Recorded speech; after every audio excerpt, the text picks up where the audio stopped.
ay sa pangalan po ng dakilang Panginoong Jesucristo, isang mapagpalang araw po sa bawat isa sa atin. Ngayon po, andito tayo sa ikalawang bahagi. Kanina, nag-iisa tayo sa panalangin, ito yung una. At yung ikalawang bahagi, ito naman po yung pagkikibahagi ng tinatawag na salita ng Diyos. Kung aralin po natin, ang panalangin ay isang kamamaraan na kung saan yung nasa kalooban natin, gusto natin ipahatid sa Diyos. Na parang pinakausap natin siya sa pamamagitan ng panalangin. Ang ibang hindi naman po, ito naman po, kung ano naman yung kalooban ng Ama, nais ipahatid sa bawat isa sa atin. Na kung saan tayo naman ang tagapakinig, siya naman yung nagsasalita. Ngayon, halimbawa, gusto natin pakinggan ang panalangin natin sa Kanya para marinig niya, kinakailangan kung paano naman siya nagsasalita sa pamamagitan ng mga tagapagpahayag ng salita ng Diyos, tayo naman po ay makinig sa nais na ipahatid sa atin. Ganito, dapat tayo dito sa isang sitas. Sayo po sa Ebanghelyo ni San Lucas, sa Kapitulo 17, versikulo 20 hanggang 30. At palibas ay tinanong siya ng mga Pariseo kung kailan darating ang kaharian ng Diyos. Ay sinagot niya sila at sinabi, ang kaharian ng Diyos ay hindi paririto na mapagkikita. Sabihin man nila narito o nariyan sapagkat narito ang kaharian ng Diyos ay nasa loob ninyo. Balikan natin yung panalangin. Anong sabi sa panalangin? Ama namin, nasa langit ka, sambahin ang pangalan mo. Dumating ang kaharian. Marahil siguro, sa kataunawa natin, sa katapanalangin natin ng Ama namin, hinihintay natin dumating yung kaharian ng ating Amang Diyos. Sabi dito, ang kaharian ng Diyos ay hindi na paririto na mapagkikita. Marahil siguro kung ang turo sa atin na makikita ng ating mga mata ang paghahari ng Diyos, nagkakamali po tayo. Dahil po ang paghahari ng Diyos ay invisible. Ibig sabihin, hindi siya makikita ng ating mga mata. Bakit? Ang kaharian ng Diyos ay hindi napag-relito na napagkikita na sasabihin narito o nariyan sa tagat narito, ang kaharian ng Diyos ay nasa loob ninyo. Ngayon, tangin po natin ang ating mga sarili. Dumating na ba tayo sa punto na meron tayo na gustong gawin, pero hindi naman yun ang ginagawa natin? Dahil meron tayong tinatawag na will. O kaya may will, sariling kalooban. At meron din His will, ang tinatawag na kalooban ng Diyos. Makikilala natin ang pinagaharian ng Diyos kapag ang sinusunod natin His will, kanyang kalooban. Dahil meron tayong mga ginagawa, minsan may iniiwasan tayo, pero kapag His will, kinakailangan mong tindigan ng isang bagay na yan dahil ang sinusunod mo, kalooban niya, siya ang naghahari sa atin. Kaya sabi dito sa Galatia 2, bigyan natin ng paliwanag. Kung tayo po ay nagkapasakot na sa Diyos, ano sabi dito? Kapag sinurrender natin ang ating sarili, binuksan ang ating pakinig, tinanggap natin si Kristo sa ating sarili, pinapasok natin sa ating puso, anong sasabihin natin? Ako'y natalo sa krus na kasama ni Kristo at hindi na ako ang nabubuhay, kundi si Kristo ang nabubuhay sa akin. At ang buhay na itinabubuhay ko ngayon sa laman ay itinabubuhay ko sa pananampalataya. Ang pananampalataya na ito'y sa anak ng Diyos na sa akin ay umibig at ibinigay ang kanyang sarili dahil sa akin. Ganito, kung titingnan po natin, kapag tayo po ay binuksan ang ating pakinig, binigyan na tayo ng unawa at tinanggap natin si Kristo sa ating buhay, umantong tayo sa pagsisisi at pagbabalik loob sa Diyos, ibig sabihin, sinusurrender na natin ang ating sarili. May mga bagay na gusto natin gawin, pero hindi na dapat natin ginagawa dahil kailangan. Yung gusto ng Diyos na dapat natin gawin ang siyang gawin natin. Yan po yung sinasabing thy will be done. Dumating nawa ang kaharian mo. Kaya po, ang pagsusurrender o pagsuko ng ating sarili, mahirap. Dahil unang-una, ang pag-admit pa lang na isa tayong makasalanan, mahirap. Pero ang sinasabi, walang matuwid, wala kahit isa. Kundi ang lahat ay nagkasala. Ibig sabihin, kahit anong pagmamalinis natin na wala tayong kasalanan, meron talaga tayong kasalanan.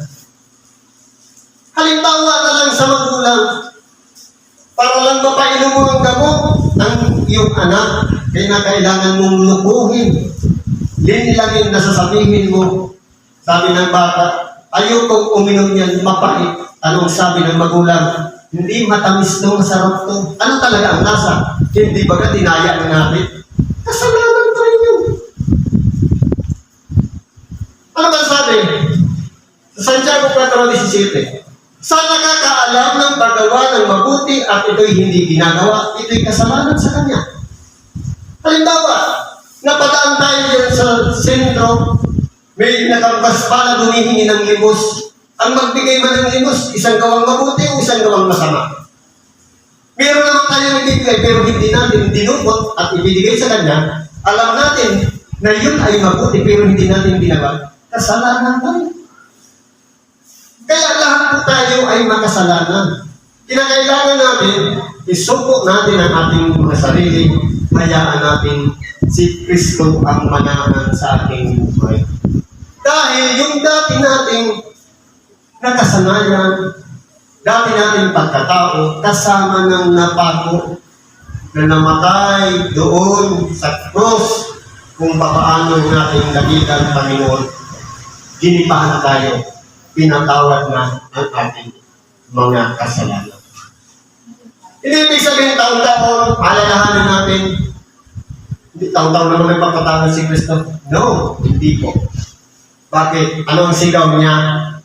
Sa unang palabra, patawarin mo sila sapagkat hindi nila nalalaman ang kanilang ginagawa.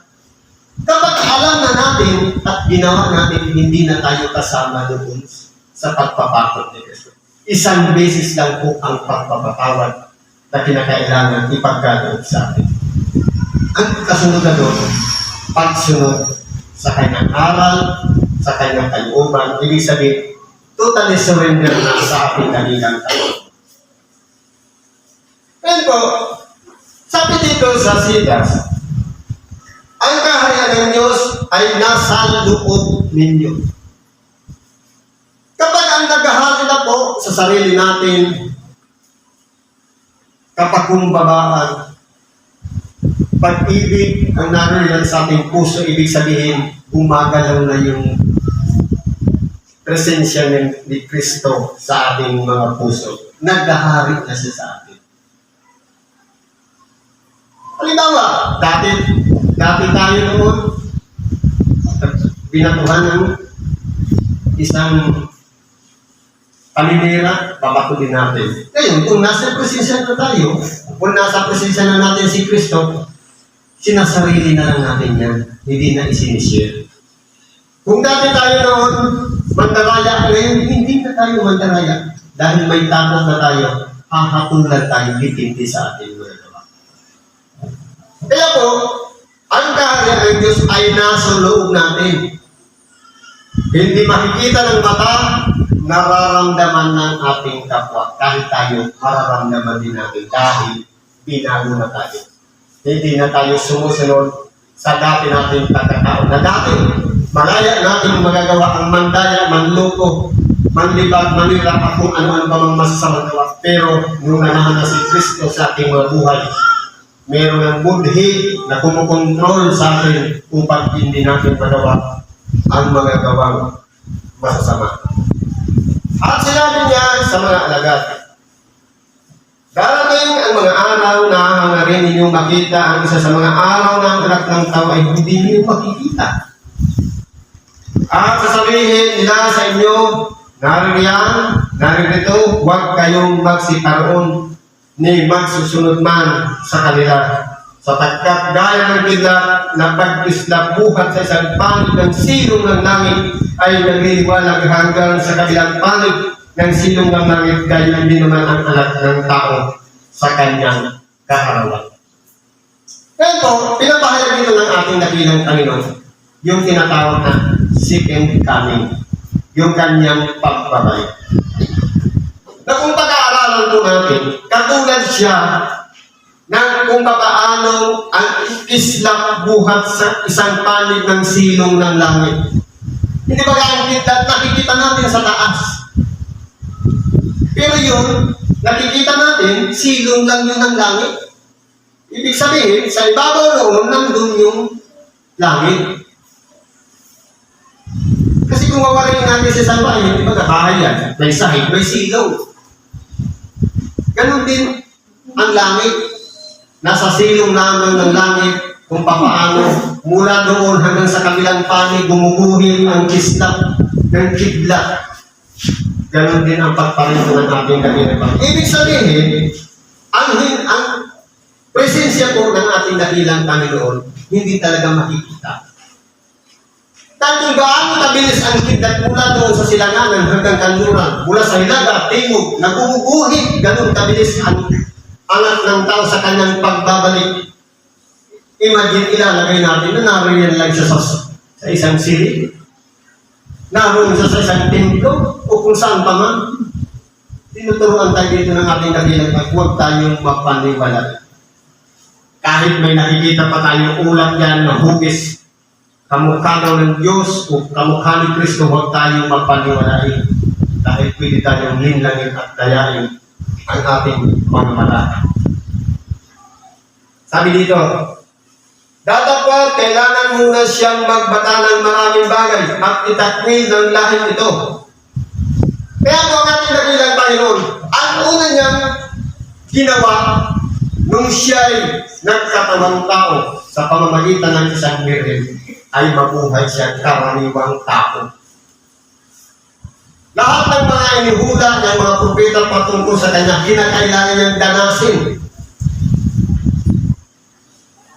Kaya po kung tayo po, nananalig sa ating dakilang Panginoon, na mula nung dumating ang pagkakataon na handa niya nang ialay ang kanyang sarili, ang kanyang buhay, kasama po tayo lahat doon sa dinipahan. Na kung dati, kapag ang tao ay nagkakasala, bago ang pagkakasala ng tao, meron kang kukunin ng pinakamagandang bunga o pinakamatabang hayop na para ialay, susunugin, yun na yung pinakaalay upang mapatawad ang kasalanan. Noon. Pero nung ating dakilang Panginoon na kataong tao, dinipahan niya lahat. Kahit hindi pa isinilang. Imagine, 2,000 years ago, pinatawag na tayo na hindi pa isinisilang, kasama na tayo. Kaya iugay na lang natin ang ating sarili sa pananalig ng ginawa ng ating dakilang Panginoon na wala ng alay pa ng mga hayop, kundi yung buhay na lang ng ating dakilang Panginoon. Yan na yung pinakaalay patungkol sa kasalanan. Dahil, yung tungkol sa mga hayop, paulit-ulit. Pero yung sa ating dakilang Panginoon, hanggang sa tayo'y nabubuhay sakop noon na tayo'y pinatawad na ng ating mga kasalanan. Kaya po, sabi dito, kinakailangan magbata ng maraming hirap. Na kung titingnan po natin, kapag ginugulitan natin tuwing panahon ng Kwaresma o Semana Santa, mayroong mga nagpipinitensya. Makakapagtuos ba yun ng sariling kasalanan? Hindi po. Pananampalataya lamang doon sa ginawa ng ating dakilang Panginoon. Na kung pag-aaralan po natin kung paano bumabaon ang bawat hampas na dumadapit sa katawan ng ating dakilang Panginoon. Ganun po, isinakripisyo niya ang kanyang sarili hanggang sa kamatayan. Na naroon ang pagtuya, ang pagdibang, pagkutya. Pero binaliwala lahat ng ating dakilang Panginoon. Dahil ang gusto niya, ang kanyang sarili ay maialay niya upang sa ganun, ang lahat ng mga tao, bagamat itinuring ng mga makasalanan, ay mapatawad sa oras na sumampalataya lamang sa ginawa ng ating dakilang Panginoong Jesucristo. Kaya po, nagbata siya at itinakwil ng mga tao. Bakit siya itinakwil? Sa dami ng mga taong tinulungan niya, ang bulang nakakita, ang bingi nakarinig, ang pilay pingkaw nakalakad, ang lahat ng may kitong ay nagsigaling. Marami po siyang tinulungan, pinagaling ng ating dakilang Panginoon. Pero sa huling sandali, nung siya'y bitbit o hawak-hawak na ni Pilato, ipinakita sa mga tao ano ang pinagsisigawan ng mga tao sa pangunguna ng mga matatanda ng bayan. Isa lang ang sigaw, ipato siya sa krus. Na kaya kailangan mangyari upang sa ganun, tayong lahat ay masasakop. Na bagamat nagsisigawan sila ng sanmat, tinulungan sila, pinagaling ang ating dakilang Panginoon. Pero bakit yun pa rin ang sigaw? Dahil po tayong mga tao ay mga makasalanan, walang utang na loob, kahit ginawan tayo ng kabutihan, nagagawa pa rin nating gawan ng kasamaan ng Diyos. Ilang beses na may mga sinuko siya para mangaral ng Ebanghelyo, para tayong magsisi, magbago at magbalik loob sa Diyos, pero walang puwang sa ating mga puso dahil naging sadyang matigas ang ating kalooban. Anong sabi sa bahagi ng banal na kasulatan? Kung marinig ninyo ang kanyang tinig, huwag ninyong papagmatigasin ang inyong mga puso. Kaya, napapanahon na, ngayon, buksan natin ang ating mga tainga, pakiramdaman natin ang salita ng Diyos na kumakatok sa ating mga puso at papasukin natin yan at hingin natin ang kapatawaran ng ating mga kasalanan at ipagkakaloob po ng Diyos sa atin upang tayo'y maging karapat-dapat sa Kanya kapag tayo'y pinatawad na. Upang kinabukasan, mabuhay tayo bago ng nilalang na hindi na katulad ng ginagawa natin mula kanina, paglabas natin ngayon, gagawin natin ang kakayulungan sa Diyos. Ano sabi dito?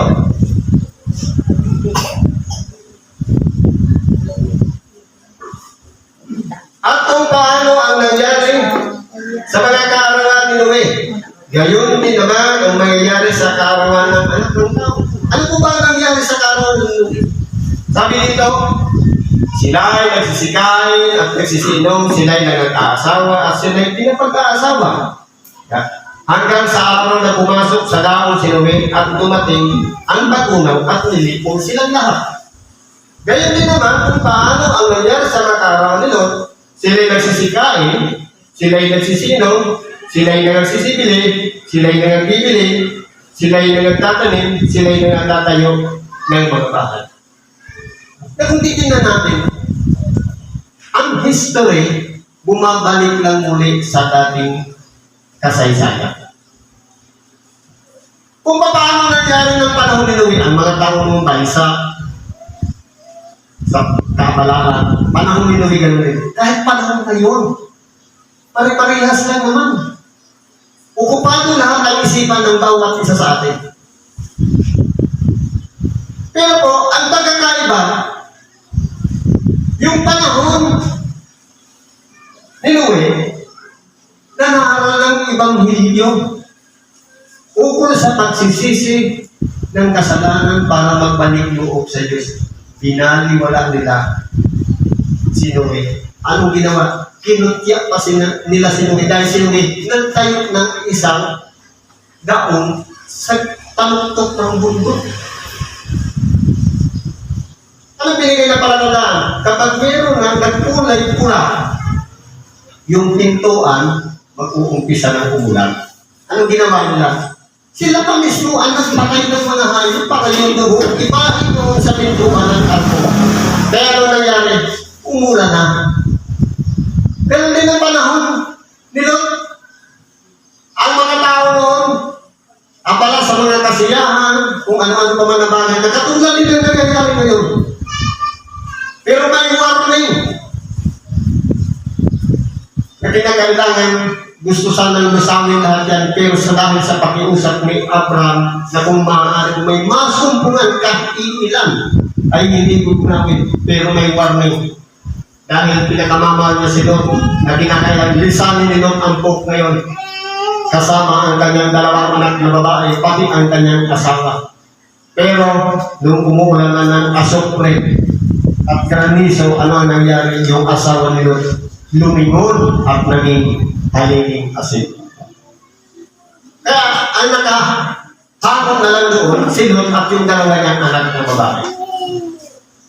Ganyan po ang mangyayari sa panahon ngayon. Pero yun ay portion lamang ng sanlibutan. Kung titingnan natin, dilubyo universal yung una, yung pangalawa, sa Sodoma at Gomorra. Pero ngayon, wala na pong chance upang tayo makapagsisipan ulit sa pagbalik ng ating dakilang Panginoon. Dito na po yung panahon na ang bawat isa sa ating hahatulan depende sa ating mga gawa. Paano tayo hatulan? Madami-dami natin. Ganito po yan. Ano mang bagay na ating napakinggan, papasok sa ating puso. Yun na yung magiging kautusan sa atin. Ngayon, kapag hindi tayo naglilinis palagi ng ating kalooban, sa oras na tayo nakakakumit ng kasalanan, doon po tayo hahatulan. Dahil, kumbaga, binaliwanag natin yung kautusan na kung papaano nabubuhay tayo. Halimbawa, in summary na lang ng 10 kautusan, pag-ibig. At ibig sabihin, ibigin mo ang iyong kapwa katulad ng iyong sarili. Ibigin mo ang iyong kaaway at idalangin ninyo ang sa inyong nagsisisi. Pag-ibig pa rin yun. Pero halimbawa, napapakita na tayo ng pag-ibig, pero may kaunting kim-kim sa isa lang tao, damay na lahat ng kautusan. Kaya po, dito tinuturuan tayo na nang panahon ni Noe, natuloy yung dilubyo universal o baha. Yung panahon ni Lot, apoy naman. Ngayon, sa pagbagbalik ng ating dakilang Panginoon, ano po kaya ang inaasahan natin? Pipilitin pa ng Diyos yung gumagawa ng mabuti dito sa kanan, yung gumagawa ng dito sa kaliwa. Pero hahanguin na yung mga nasa kanan. Yung nasa kaliwa, lilipas pa sa libutan para ipangaral ang mabuting balita. Ngayon, ang magsisi doon at magbalik loob sa Diyos, mapapasama doon sa buhay na walang ganyan. Pero, ang nagmatigas, papunta doon sa kapahamakan. Kasi nasabi, tagat-tagat ako. Kaya yan po ang panahanda natin, yung presensya ano ba tayo sa pagbabalik ng ating dakilang tayo? Sabi dito, datapwat ang araw na umalis sa Sodom ay umulan mula sa langit ng asok, apoy at kasupre at nilipol silang lahat. Kaya po ang paglipol ng Diyos, sigurado po yan. Kaya hindi pa huli ang lahat, kinakailangan natin magpasakot tayo sa Diyos upang tayo hindi mapabilang sa parusahan ng Diyos. Yan din naman ang mangyayari sa araw ng anak ng tao ay mahayag. Kaya habang hindi pa po nahayag ang anak ng tao, na pinakahihintay natin yung kanyang ikalawang pagbabalik, ang paghukom sa sangkatauhan, kinakailangan po gawin natin maganda ang kwento ng ating buhay hanggang sa kamatayan. Na kinakailangan malinis ang ating kalooban at nakalugod lahat tayo sa Diyos upang sa ganoon, sa pagbabayad ng ating kabilang tayo, sama-sama tayo sa tinatawag na buhay na walang hanggan. Siguro, maligyan na lang ang pakikibahagi natin sa oras na ito. Salamat po sa Diyos. At anuman po ang ating mga kahilingan, itulong po natin yan sa lahat sa Diyos. Karamdaman man yan, problema, kung ano man na bagay na dapat na dumarating sa ating buhay, ipagkatiwala natin lang lahat sa Diyos. At siya na kung bahala na magtalog sa ating ng mga ideya upang pasunod natin ang lahat ng atin. Sa ngalan ni Kristo Jesus, isang mapagpalang araw sa ating lahat.